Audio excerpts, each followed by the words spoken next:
Olá pessoal, sejam bem-vindos ao canal Química para Universidades e Concurso. Eu sou o Aldimar, professor de Química, e nesse vídeo resolverei questão da prova de acesso ao mestrado em Química da UFC para a turma 2019.1.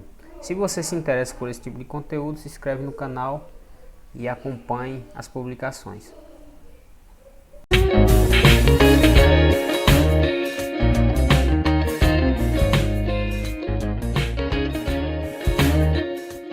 A sexta questão é uma questão de eletroquímica e diz o seguinte: a medida da voltagem da célula descrita por uma certa simbologia que eu explicarei mais adiante é de 0,54 volts a 25 graus Celsius. Pede para calcular o pH da solução referente a essa célula voltaica, a essa célula eletroquímica. Então vamos lá.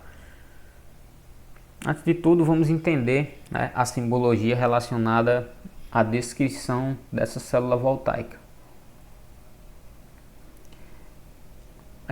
Primeiro a gente tem o zinco, sólido, separado aqui por uma barra, e em seguida o zinco iônico e sua concentração, e uma concentração, esse aqui indica que essa concentração é em solução. Então o que isso significa? Gente, isso significa que o zinco, o que fica do lado esquerdo dessa barra, geralmente é aquilo que é anterior ao processo de oxirredução, ou seja, um reagente, e do lado direito um produto, isso de uma semicélula. Então isso aqui equivale a uma semicélula do processo. E as duas semicélulas são separadas nessa simbologia por duas barras. Então, separado por essas duas barras, a gente tem uma outra semicélula, em que tem o hidrogênio iônico em uma concentração desconhecida, do lado dos reagentes, ou seja, de um lado anterior ao processo de oxirredução, e do lado direito da barra o resultado desse procedimento, produto, que é o hidrogênio molecular, gasoso, e a impressão de um ATM. Então é o seguinte: o que está acontecendo aqui nessa célula eletrovoltaica é que em uma semicélula o zinco sólido é oxidado a zinco 2, e a concentração desse zinco 2 em solução é de 1 mol por litro, 1 molar. Na outra semicélula ocorre o seguinte: os íons de hidrogênio são reduzidos, e formam o hidrogênio molecular, o gás hidrogênio. E a pressão desse gás hidrogênio formado é de 1 atm. E a concentração dos íons de hidrogênio, dos íons hidrônios nos reagentes é desconhecida. Então a simbologia basicamente é essa. Ou seja, em resumo, esse termo aqui, referente ao zinco sólido barra zinco 2+, significa o seguinte: que o zinco sólido está sendo oxidado a zinco 2, e com essa oxidação, como são formadas duas cargas positivas, dois elétrons são liberados nesse processo. Então aqui a gente tem a reação de oxidação nessa célula. É importante lembrar que em uma célula eletroquímica como essa ocorre um processo de oxirredução, ou seja, uma espécie é oxidada, uma espécie perde elétrons, conforme acontece aqui com o zinco, e outra espécie reduz, outra espécie captura esses elétrons, recebe esses elétrons emitidos pela espécie oxidada. Então aqui no zinco ocorre a oxidação, certo? Essa oxidação ocorre na região do ânodo da célula eletroquímica, né? Ou seja, o eletrodo no qual ocorre o processo de oxidação é o ânodo, certo? E a parte referente ao o 2H+, né? E separado por barra, formando o H2, refere-se a uma reação de redução do hidrogênio, certo? Ou seja, os íons de hidrogênio, né, são reduzidos pelos 2 elétrons que são liberados na oxidação do zinco, formando o hidrogênio molecular, certo? Então essa é a reação de redução, e essa reação ocorre no cátodo, ou seja, o eletrodo em que ocorre esse processo de redução é o cátodo, tá? Então é importante saber disso, porque com isso a gente consegue calcular a fim padrão dessa célula eletroquímica, tá? Então o que a gente precisa para calcular essa fim padrão, ou essa energia de célula, essa voltagem padrão da célula? A gente precisa dos potenciais padrão de redução de cada um desses elementos da célula eletroquímica, né?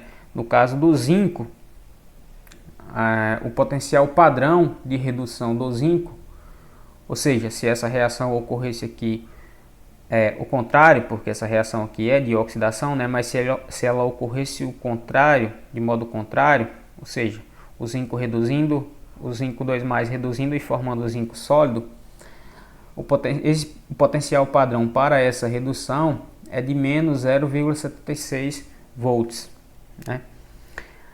O potencial padrão de redução do hidrogênio é de 0 volts, né? Porque por definição a formação o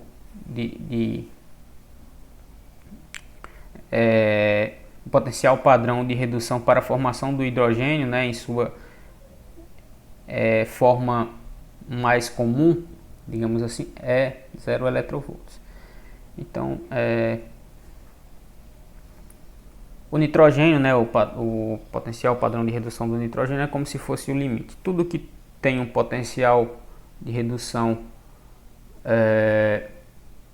menor do que ele é menor que zero, né? Tem esse potencial de redução menor que zero. Tudo que tem um potencial de redução maior que ele tem um potencial maior que zero, certo? Então, com isso, tendo essas reações parciais de oxidação e redução, eu consigo determinar também a reação global, né? A reação total, porque cada uma dessas representa uma semi-reação, o processo de oxidação e o processo de redução. Então eu posso somar essas duas semi-reações, né? Quando eu faço isso, eu tenho 2 elétrons nos reagentes e 2 nos produtos, né? Quando eu somar esses dois lados, fica 2 elétrons menos 2 elétrons, que dá 0, portanto se cancelam, certo? Isso é importante porque não existe elétron livre em solução. Os elétrons que são emitidos numa oxidação imediatamente são capturados numa redução, certo? Então, do lado dos reagentes eu vou ter zinco e 2H+, certo? E dos lados dos produtos eu vou ter o zinco 2+ e o H2, o gás hidrogênio, certo? Importante observar também o número de mols de elétrons envolvidos nesse processo de oxirredução, né, de acordo com a estequiometria do processo, que é de 2 elétrons. Então essa representa a reação global, tá? E a quantidade de elétrons envolvidos nesse processo de oxidação, de acordo com a estequiometria, a quantidade de mols de elétrons é de 2, certo? Continuando aqui com a resposta, vamos primeiramente calcular o potencial padrão de redução da célula. E o que é o potencial padrão de redução da célula? É a diferença entre o potencial padrão de redução no cátodo e o potencial padrão de redução do ânodo.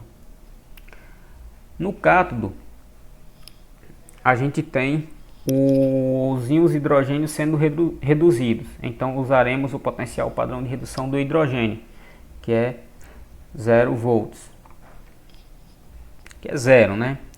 E no ânodo a gente tem o zinco sendo oxidado. Então usaremos o potencial padrão de redução do zinco, que é menos 0,76 volts, né? Assim, a gente tem que o potencial padrão de redução da célula como um todo é 0 menos 0,76. Fazendo o jogo de sinal, né, vai dar 0,76 positivo. Então esse é o padrão, é o potencial padrão de redução da célula. Tá? Tendo potencial padrão de redução da célula e algumas outras constantes importantes, uma vez que o potencial da célula já é fornecido na questão, nós poderemos calcular a concentração de hidrogênio, né, que não é fornecida na questão. Inclusive é o único dado que não é fornecido. Então, encontrando a concentração de hidrogênio, a gente consegue encontrar o pH da solução. Então, agora, o próximo passo é proceder para aplicando os dados que temos na equação de Nernst, encontrar a concentração de hidrogênio. E a partir da concentração de hidrogênio, calcula-se o pH, certo?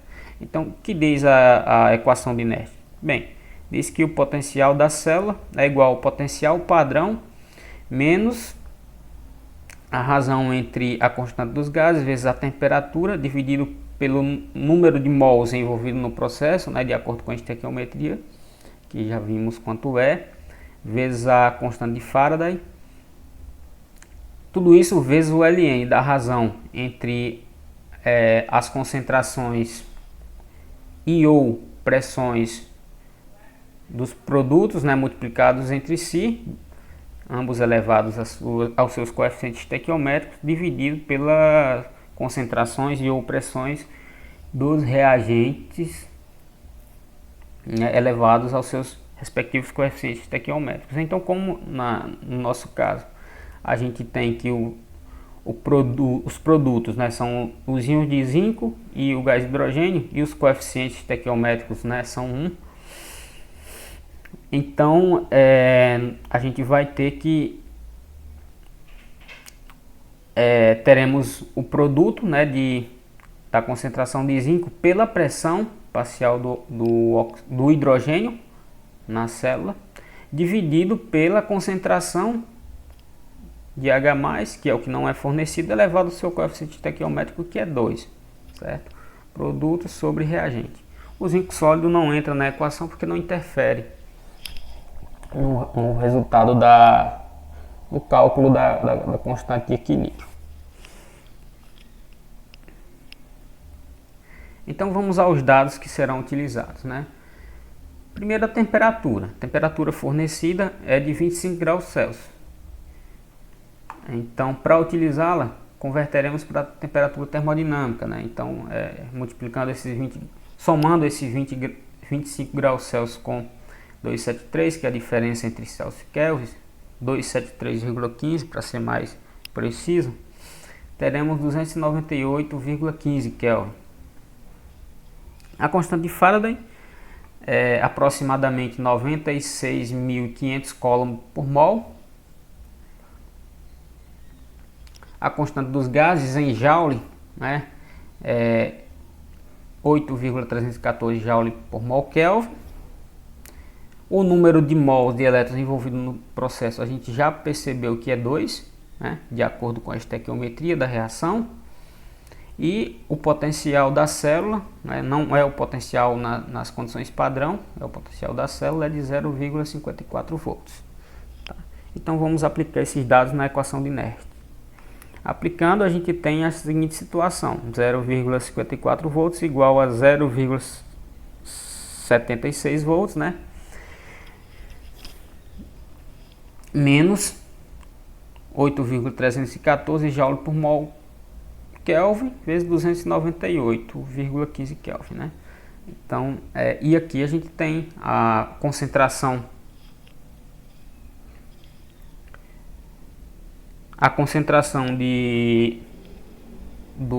do zinco 2, né, vezes a pressão do gás de hidrogênio. Ambos os valores são 1, então esse resultado aqui vai dar, né, vai ser 1 vezes 1, que é 1.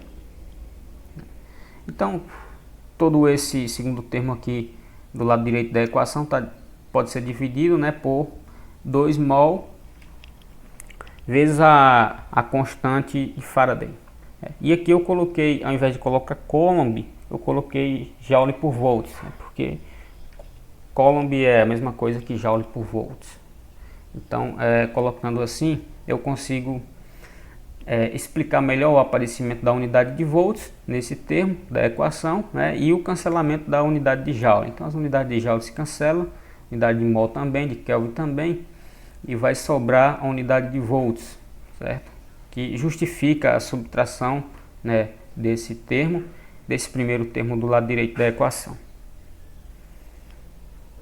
Então, fazendo essa primeira conta aqui, né, multiplicando a constante dos gases pela temperatura e dividindo pelo produto do número de mols pela constante de Faraday, isso vai dar menos 0,0128 volts vezes a razão, né, do ln de 1, porque 1 vezes 1 é 1, sobre a concentração de hidrogênio elevado ao quadrado.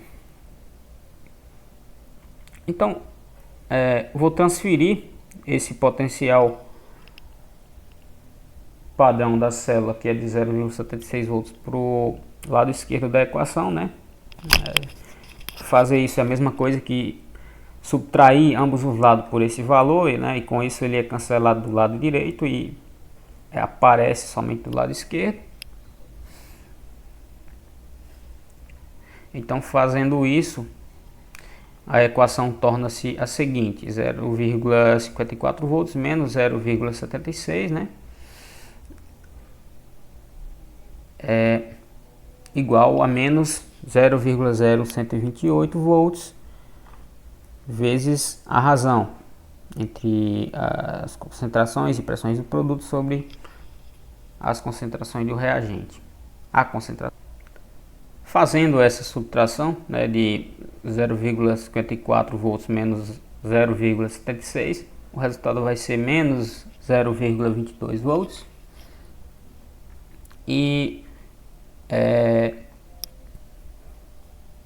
multiplicando, né, dividindo, né, ambos os lados dessa equação por menos 0,0128, né, é o que justifica transferir esse valor para o lado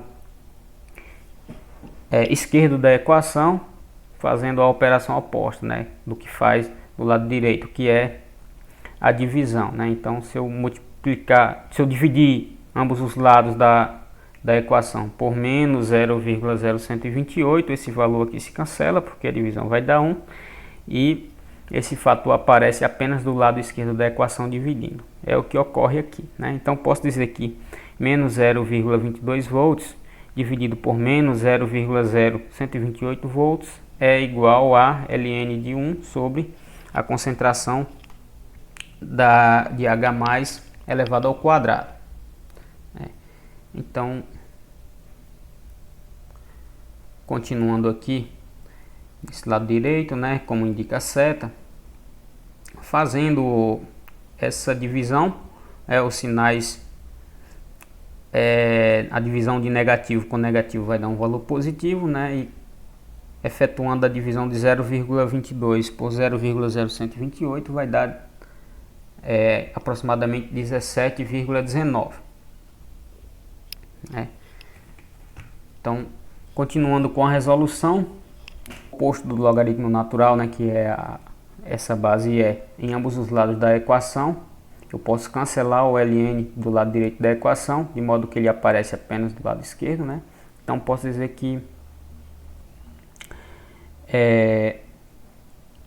17,19 na base E vai ser igual a 1 sobre a concentração de hidrogênio ao quadrado, né? E resolvendo o exponencial na base E, vai dar 2,92 vezes 10 a 7 aproximadamente. Então, próximo passo é isolar a concentração de H+, né? Então, isolando a concentração de H+, eu posso dizer que vai ser igual a raiz quadrada, né? Porque se eu tirar a raiz quadrada de ambos os lados, eu vou cancelar o quadrado desse lado e vai aparecer apenas do lado direito da equação.